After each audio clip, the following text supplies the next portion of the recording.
Let's now dive into a conversation on civilization. The threads of Bharat's continuum run very deep, from ancient wisdom to modern aspirations. What makes Bharat tick? How does our way of life shape our thinking, our choices, our future? Our next speaker, who is a thinker and a doer immersed in Bharat's narrative, will help us understand the layered nuances of the Bharatiya way of life, its values, and how they guide us today. Joining us is Shri Sunil Ambekar, Akhil Bharatiya Prachar Pramukh, Rashtriya Swayamsevak Sangh, in conversation with Rupika Liaquat for a session on Bharat and Bharatiyata, Gen Z or Rashtra Nirman.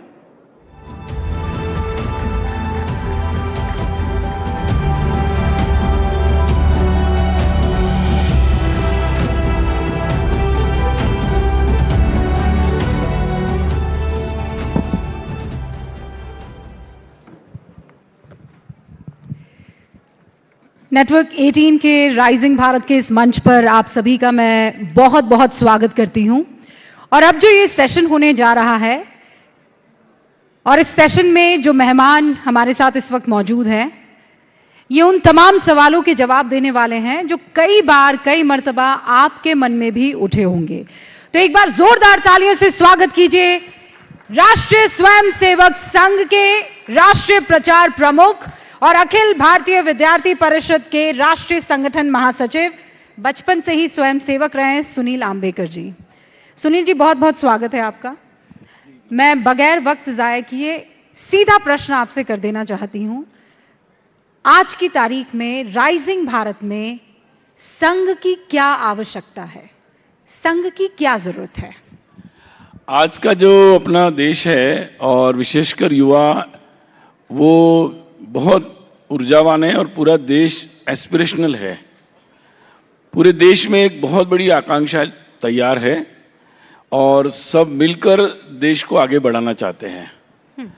उस समय जब वो ऐसा सोच रहे तो RSS एक social infrastructure है जो उनकी एस्पिरेशन से मेल खाता है और देश के हर कोने में उनके आसपास उनके जैसे ही लोग उनके लिए उपलब्ध हैं, जो उनके साथ है, उनके एस्पिरेशंस के साथ है, वो जैसी दुनिया बनाना चाहते, जैसे भारत को बनाना चाहते, उसके साथ है।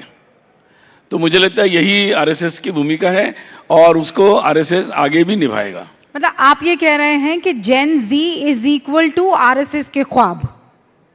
मैं ये कह रहा हूं या उनके एम्बिशन और आपके सपने इक्वल हैं? जी। वो कैसे?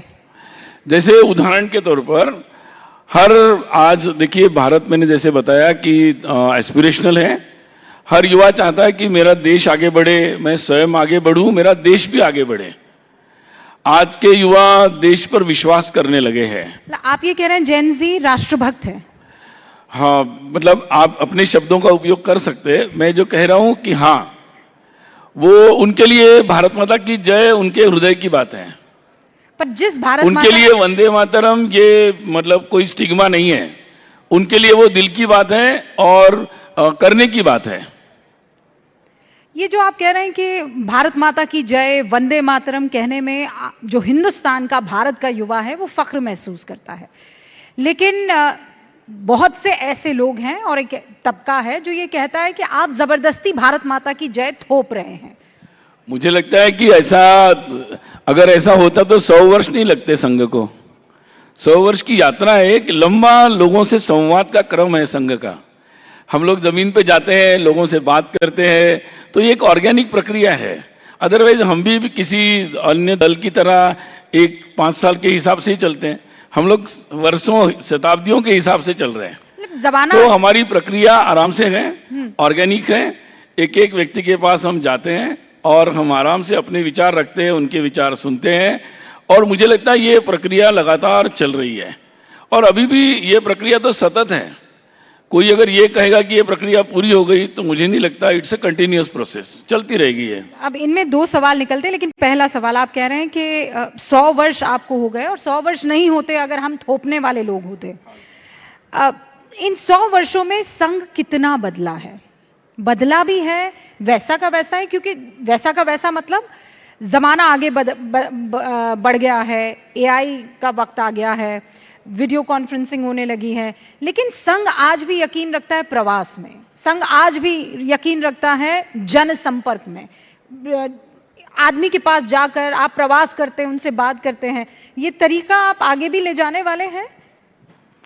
देखिए, ऐसा है, हम लोग संघ में क्या बोलते हैं कि for information maximum technology, for inspiration minimum technology.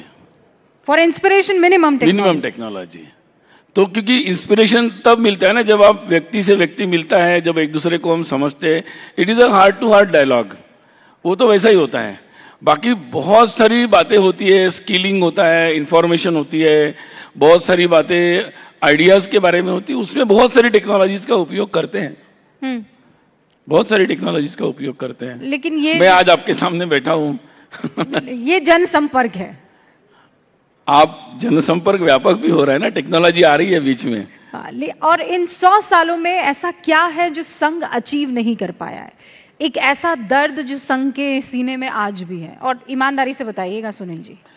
नहीं, मैं पहले दूसरी बात बताऊंगा कि सबसे पहला जब संघ शुरू हुआ तो उस समय से एक बात दिमाग में थी कि ये जो भी परिवर्तन या जो भी कार्य होंगे वो समाज के हर व्यक्ति के सहभाग से होंगे, और हर व्यक्ति के मन में यह आना चाहिए कि हमें भी इस दृष्टि से कुछ करना चाहिए। तो 100 वर्ष के बाद मैं ये बात जरूर बताऊंगा, मैं नहीं कहूंगा कि केवल संघ के कारण ये हुआ, लेकिन करते करते संघ का भी उसमें संघ इसी दिशा में काम करता आया कि एक समय ऐसा आए कि देश के बहुत सारे लोगों को ऐसा लगे कि भाई देश आगे बढ़ सकता है, देश में पोटेंशियल है और हम भी इस प्रक्रिया में बढ़ चढ़कर भाग ले सकते हैं। So believing the country and participating in the process, ये जो एक बाग जो संघ के संस्थापक और उनको अपेक्षित था, मुझे लगता है कि आज उसकी अनुभूति हम लोगों को जगह जगह हो रही है, और ये बहुत बड़ी बात है। आपने पूछा कि निश्चित रूप से सबसे बड़ी कमी अगर कोई आपको लगती है, यही लगती है कि संघ हर गांव, हर बस्ती, हर जगह तक पहुंच जाना चाहिए था, और ताकि आज भी जो कमियां हैं, अभी भी बहुत सारे लोगों को साथ में लेना है, बहुत सारे लोगों तक हम नहीं पहुंचे, तो ये निश्चित रूप से हमारे मन में है, और चाहते कि और ज्यादा गति से जल्दी सब समाज के सहयोग से हम जल्दी से जल्दी ये काम कर पाए। जब आप ये बात कहते हैं तो मेरे जहन में एक तस्वीर उभरती है जहां पर जो मुस्लिम समाज है वो हमेशा संघ को शक की नजर से देखता है। आप कहते हैं कि कई ऐसा लोग हैं जिनको हम संपर्क नहीं कर पाए हैं, क्या मुसलमान भी उनमें से एक है, या आपने संपर्क किया है? क्योंकि हम जानते हैं मुस्लिम मंच भी है, बावजूद उसके क्या संघ के लिए बड़ा चैलेंज नहीं है कि जो राष्ट्र वाली भूमिका में वो कहते हैं हम सब एक हैं, वहां संघ और मुसलमानों में दोस्ती बड़े लेवल पर नहीं हो पाई है? देखिए, कई बातें जो होती हैं उसमें अपने देश में बहुत सारी बातें संघ की स्थापना के पहले ही घटित हो चुकी है। ये प्रश्न संघ और मुस्लिम समाज का नहीं है, ये प्रश्न हिंदू समाज और मुस्लिम समाज के बीच का है, और उसकी बहुत सारी बातें, स्मृतियां, बहुत सारे ओपिनियंस, प्रेजुडाइजेस या जो भी बातें होगी वो संघ की स्थापना के पहले या स्वाधीनता के पहले ही बहुत सारी घटनाएं हो चुकी है। अब जो भी हम देखते हैं उसके आउटकम्स है या उसके इम्पैक्ट्स है, या आजादी के बाद भी जिस तरीके से बातें हुई जिसमें संघ की भूमिका बहुत कम थी, जिसके परिणाम स्वरूप ये बहुत सारी बातें हैं। अन्यथा भारत पाकिस्तान की मैच को आम लोग इतनी सीरियसली क्यों लेते हैं? तो ये प्रश्न है हिंदू समाज और मुस्लिम समाज के बीच का, तो और जिसको दूर करने की जिम्मेदारी जबकि सबको लेनी चाहिए, लेकिन देश में ऐसे बहुत शक्तियां हैं जो इसको भड़काने की जरूरत काम करते हैं। संघ ये प्रयास कर रहा है कि धीरे धीरे इस बात को समझा जाए और सब मिलकर इसका रास्ता निकाला जाए। लेकिन आप वो विश्वास, जबकि बाकी लोग इसकी जिम्मेदारी नहीं लेना चाहते हैं। बाकी कौन है? बहुत सारे लोग हैं, देश पूरा इतना 140 करोड़ का है, इतनी सारी पार्टियां हैं, इतने सारे संगठन हैं, इतने सारे लोग हैं, बहुत सारे लोग हैं। लेकिन आप तो सबसे बड़ा संगठन है ना।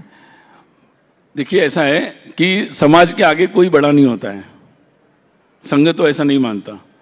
तो इसलिए समाज में बहुत सारे लोग मिलकर समाज बनता है, बहुत सारी अलग अलग आइडियाज होती है, बहुत धाराएं होती है। तो बहुत सारे ऐसे संगठन हैं जो इसकी जिम्मेदारी नहीं लेना चाहते हैं, इस कारण से ऐसे होता है। लेकिन क्या ऐसा दिन आएगा जब संघ और मुसलमानों के बीच में ये जो दूरी है वो पट पाएगी, या आप कह रहे हैं कि नहीं शुरुआत हो चुकी है, तो कितना % और कितना बाकी है? ऐसा है कि मैंने आपको बताया ना कि ये जो जर्नी है ये हिंदू समाज और मुस्लिम समाज की जर्नी है। उसको जब तक हम उस एंगल से नहीं देखेंगे तब तक हम इसका समाधान नहीं ढूंढ पाएंगे। जब तक हम इसको संघ वर्सेस मुस्लिम समझेंगे तो इसका समाधान न समझ पाएंगे न ढूंढ पाएंगे। तो आप कह रहे हैं दिस इज हिंदू, ये साथ में चलने वाली जर्नी है। ये अलग अलग नहीं हो सकती। संघ कोई और अलग नहीं है हिंदू समाज से, तो ये साथ में चलने वाली जर्नी है। धीरे धीरे देखिए क्या है कि it is a loss of memory. पूरे देश में अपने आप हुआ, मैन्युफैक्चर्ड हुआ, ब्रिटिश एजुकेशन से हुआ, जो भी हुआ, it is a loss of memory कि भाई हम एक ही देश के हैं, हमारा देश भी गौरवपूर्ण था, हम सब एक ही जगह से आए हैं, इसकी जो मेमोरी है इसका लॉस हुआ। जिनको आज हम हिंदू कहते हैं उनका भी लॉस हुआ। उनको लगा कि हमारी जो धर्म है वो इतना गर्व करने लायक है कि नहीं, हिंदू बोलना भी कम्युनल है क्या, ये मिसअंडरस्टैंडिंग हिंदू समाज में भी था, आज भी कुछ लोगों में है। तो ऐसा नहीं कि मिसअंडरस्टैंडिंग मेमोरी लॉस एक तरफ ही है, दूसरी तरफ मेमोरी लॉस है कि भाई हमारा मजहब बदल गया, भगवान बदल गया, तो हमारी ये मिट्टी है कि नहीं, हमारा ये देश है कि नहीं, हमारी परंपरा ये है कि नहीं। इट्स अ बहुत लार्ज स्केल मेमोरी लॉस है। तो पहले जो हिंदू कहते हैं उनका मेमोरी लॉस ठीक हो जाए, फिर धीरे धीरे सबका लॉस ठीक होगा। तो जैसे ही ये तो क्या है, मोबाइल हैंग हो जाता है तो बहुत सारी प्रॉब्लम आ जाती है, कहाँ जाए कैसे जाए समझ में नहीं आता। तो इट्स अ मेमोरी लॉस का प्रॉब्लम है ये, उसको रिकवर हो रहा है। तो आपने कितनी रिकवरी कर ली? कई बार आप लोग पूछते हैं ना कि हम संघ के लोग बार बार बोलते हैं कि भारत, ये इतना भारत के इतिहास के बारे में बोलते हैं, आप इतिहास क्यों बोलते हैं, अब तो एआई चल रहा है। भाई एआई भी पूरा जा रहा है, हिस्ट्री ले रहा है, पूरा डाटा ले रहा है, उसी पे एआई चलेगा। एआई तो पास्ट पे चलता है ना, एआई नया तो उसी से बनाता है जो पास्ट का उसके पास होगा। तो ह्यूमन इंटेलिजेंस भी वैसा ही होता है। If you have lost the memory, so then how much have you recovered so far? ऐसा है ये कोई आप मतलब ये नहीं है आपके रेटिंग जैसा आपके चैनल की कि मैं रेट कर पाऊं। It is not like that. It's a social process, it going on in a positive direction, इतना मैं बोल सकता हूं। अब और संघ अब इस प्रोसेस में अकेला नहीं है, ये भी बोल सकता हूं। अकेला नहीं मतलब बहुत सारे लोग इस तरह से सोच रहे हैं और बहुत सारे लोग प्रयास कर रहे हैं। आउटरीच की जब आप बात करते हैं तो ये आउटरीच में केवल भारतीय जनता पार्टी से जुड़ी हुई आउटरीच ही होती है, या ये आउटरीच बाकी पार्टियों में भी हो सकती है, पॉलिटिकल पार्टियों में? ऐसा है, मतलब संघ केवल बीजेपी का है या संघ बाकी पार्टियों का भी है? ऐसा है, हम लोग तो सभी से मिलते हैं। मुझे लगता है हमारे पूजनीय सरसंघ चालक जी बार बार बोलते हैं कि वे हमारे लिए तो सभी लोग हैं। हम सभी के पास जाते हैं, आज भी मिलते हैं, और ग्राउंड लेवल पर तो बहुत सारे लोग समर्थन भी करते हैं संघ के। उनके समर्थन के बिना हम लोग ऐसे ऐसे राज्यों में संघ का कार्य बढ़ा है, अगर सब लोगों का समर्थन जमीनी स्तर पर नहीं मिलता तो संघ का कार्य बढ़ता ही नहीं। इसलिए अब बस इतना ही है कि हम लोग सामाजिक संगठन है, हम सब बातें खुलकर बोल सकते हैं। वो बेचारे राजनीति में है तो उनके लिए मुश्किल होता है, देखना पड़ता है आगे क्या होगा, लोगों को क्या लगेगा। इसलिए ये प्रक्रिया लेकिन चल रही है और धीरे धीरे मतलब इस प्रक्रिया में अगर इस लिस्ट में अगर असदुद्दीन ओवैसी का नाम आए तो आप लोग मिलेंगे? मैं किसी का नाम नहीं लेना चाहूंगा, लेकिन हमारे लिए सबसे मिलने में हम लोग पूरी तरह ओपन हैं। मतलब भारत को आगे ले जाने के लिए अगर आपको सबको साथ लेकर चलना, मैं वही बोल रहा हूं, हम सबके साथ मिलने में ओपन हैं। और जैसे ये देखिए, ये हम पॉलिटिकल पार्टी नहीं है, हम अपने तरीके से संपर्क करते हैं, या उधर से संपर्क आता है, फिर बात होती है, फिर उसमें फिर मिलते हैं, चाय पीते हैं, चलता रहता है ये प्रक्रिया। तो आपको आश्चर्य होंगे, ऐसे लोगों से भी हम मिलते रहते हैं, बस इतना मैं बोल सकता हूं। लेकिन मदद का हाथ आपसे, मुझे प्रॉब्लम नहीं है, उनको प्रॉब्लम होगी, मैं नाम बताऊंगा तो। अच्छा, लेकिन मदद का हाथ केवल बीजेपी ही आपसे मांगती है, कोई और पॉलिटिकल पार्टी नहीं मांगती? आप कह रहे हैं कि हम तो मदद करने को सबको तैयार हैं। पहली बात यह है कि आप बीजेपी को क्यों अंडर एस्टिमेट कर रहे हैं, वो मतलब अपने आप भी कर सकते हैं, ऐसी कोई बात नहीं है। रही दूसरी बात कि जमीनी स्तर पर जो भी सामाजिक काम होता है तो उसमें हम सबकी मदद लेते भी हैं और सबको मदद करते भी है। जहां भी हम कर सकते हैं उसके लिए सक्षम है। तो आप लेकिन ये आप जो सोच रहे हैं कि जो दृश्य स्वरूप में ऑल इंडिया लेवल पर, वो एक अलग, उसकी अलग डायमेंशन होता है।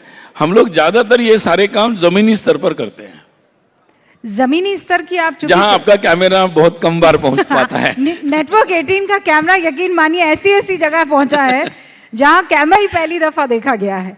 लेकिन अब एक नहीं, महत्वपूर्ण ऐसे सवाल। लाइटर बोला मैंने। नहीं, हमारे पास तो प्रूफ है, हम आपको बता सकते हैं। लेकिन सच्ची बात एक ये भी है कि आप जब जमीनी स्तर की बात करते हैं और जब सरसंघचालक मोहन भागवत जी कहते हैं कि हम जाति व्यवस्था में यकीन नहीं करते हैं, हम जातिगत जो इस वक्त की व्यवस्था है, अगर भारत को आगे बढ़ना है तो उससे ऊपर आना होगा, और दूसरी तरफ यूजीसी आ जाता है, संघ का इस पर क्या रुख है? देखिए, संघ तो हिंदू सारा एक इसी पर पहले दिन से लगा हुआ है और उसी पर प्रयास कर रहा है। मुझे लगता है कि समाज के इस रास्ते में कुछ बातें आती है तो इतना भी कमजोर नहीं होना चाहिए कि किसी एक रेगुलेशन से हमारी एकता भंग हो जाए या बहुत ज्यादा खतरे में आ जाए। तो समाज को और ज्यादा मजबूत होना चाहिए और उसके लिए हम सब लोग मिलकर प्रयास कर रहे हैं। जहां तक मुझे लगता है रेगुलेशन की बात है तो वो अभी सरकार ने भी अपना स्टैंड दे दिया है, कोर्ट ने भी कहा है, लोगों ने भी कहा है कि कहीं ना कहीं उसमें असंतुलन है, तो उसके लिए जो भी प्रक्रिया है चल रही है। तो hope for the best. We also hope for और द बेस्ट। अदरवाइज लेकिन समाज की एकता के लिए संघ है और उसके लिए जो करना पड़ेगा वो करने के लिए संघ रहेगा। इसलिए पूरे समाज को पूरे एकता पर विश्वास रखते हुए आगे बढ़ना चाहिए, ये मेरा इस बात पे कहना है। अब जाते जाते एक आखिरी, और चूंकि ये पॉलिटिकल, आपके ऊपर बहुत सारे आरोप और बहुत सारे आक्षेप पॉलिटिकली लगाए जाते हैं, चाहे वो राहुल गांधी हो, चाहे राहुल गांधी की पार्टी से ताल्लुक रखने वाले तमाम लोग हों, वो ये कहते हैं संघ देश को तोड़ने के लिए बना है, और व्याख्या कुछ ऐसी होती है कि आप दानव के रूप में दिखाए जाते हैं। अगर राहुल गांधी न्यूज़ 18 इंडिया के राइजिंग भारत को देख रहे हैं तो सुनील आंबेकर उन्हें क्या कहेंगे? वो बहुत बड़े नेता हैं, मैं उनको क्या कहूंगा। तो उनके अपने सोर्सेस है अपनी राय बनाने के लिए, मैं उस पर कुछ नहीं कहूंगा।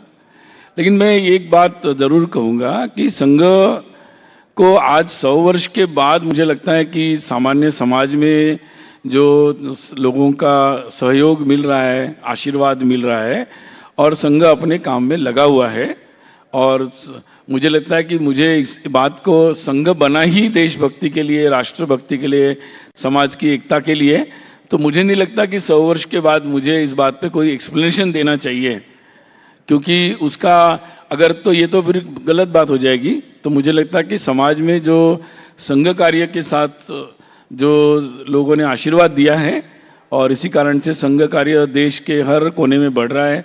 जहां संघ कार्य गया, जहां जहां जैसे जैसे संघ कार्य पहुंच रहा है, समाज के साथ जो संवाद हो रहा है, तो जहां आतंक चल रहा था, जहां अलगाववादी आंदोलन चल रहे थे, धीरे धीरे वो सभी लोग देशभक्ति के भाव में वो सारे क्षेत्र आते चले जा रहे हैं और देश की एकता मजबूत होती चली जा रही है। तो मुझे लगता है कि इसको इसी अर्थ में समझना चाहिए।